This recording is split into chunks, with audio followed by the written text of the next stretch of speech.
John, thanks for having us It's here at okay. Arden. It's been a pleasure to catch up with you. Whilst I've got you, I just wanted to just pick your brains a little bit and find out why this was such an important aspect for you to tackle, and what were your main reasons for starting this journey to net zero, and um, and and how you found the process by going through that Yeah, process. yeah, sure, yeah.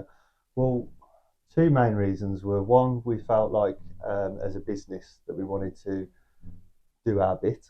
We wanted to try and contribute towards reducing our carbon footprint to help with the global warming issue.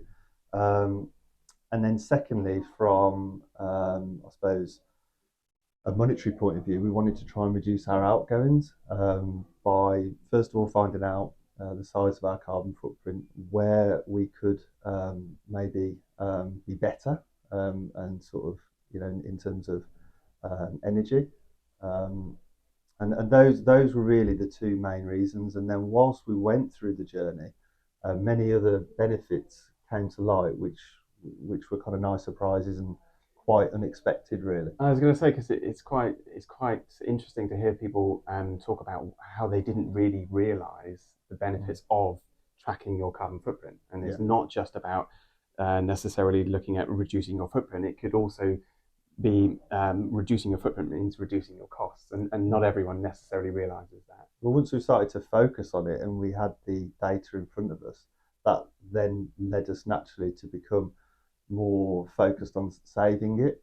And then the other things that you guys put into place, like the individual thermostats on the radiators and the solar panels and the electric car chargers, they just kind of helped that along as well. So we could track it. And then once you started tracking it, it became not an obsession, but became like a weekly thing where you'd actually look at it. Whereas before we were just burning through sort of gas and electric Without even realizing. without even realizing. And then the other nice benefit, which we hadn't accounted for, was from the marketing materials that you guys provided. We were then able to communicate what we were doing with our customers on our website and all of our other sort of point of sale, and we had really good feedback from our customers. Oh, brilliant.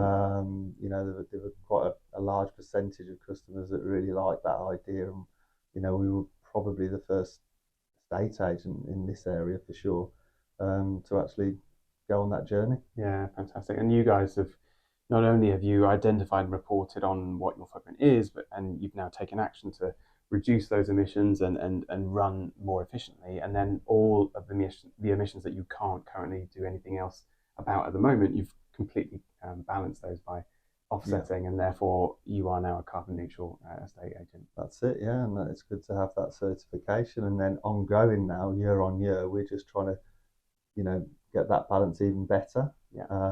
So even by trying to get the amount we have to offset down. Yeah, absolutely. Um, Having carbon neutrality and then maintaining carbon neutrality on your journey to net zero is really key, because there are parts of your footprint that will still remain even though you're taking all mhm, the steps that you can take. But it's a long journey mhm. from where you are to where you need to be, and that's a process that you're already well on the way. But being able to environmentally responsibly deal with the bit that you can't do anything else about Yeah, is obviously key. yeah. How have you found it in terms of the expectation from clients? Is this something that you felt that you needed to do from a profile perspective? Yeah, I think it's something that's building. If you'd have asked me 3 years ago, I'd have said no. But more and more, the more you speak to people about it, I think there is now a building level of expectancy Mm-hmm. for business owners to do something. And that's why I also like your other campaign, the Tree in a Million campaign, because that allows people like us and other people who maybe haven't gone down the path we've gone to just Mm. contribute in a smaller way to Mm.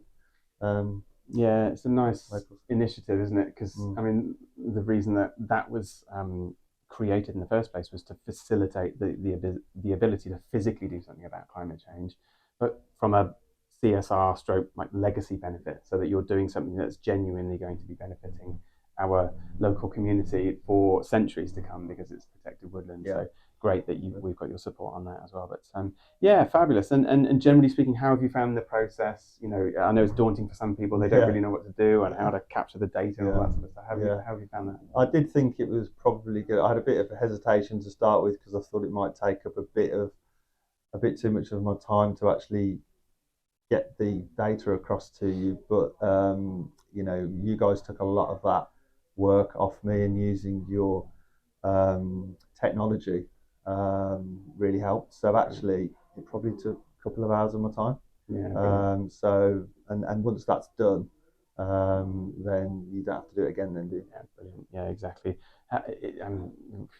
Having done this for such a long time, one of the real issues and barriers to entry is the fact that some people feel like this is something that's so complicated or so complex that they never really get started. So Yeah.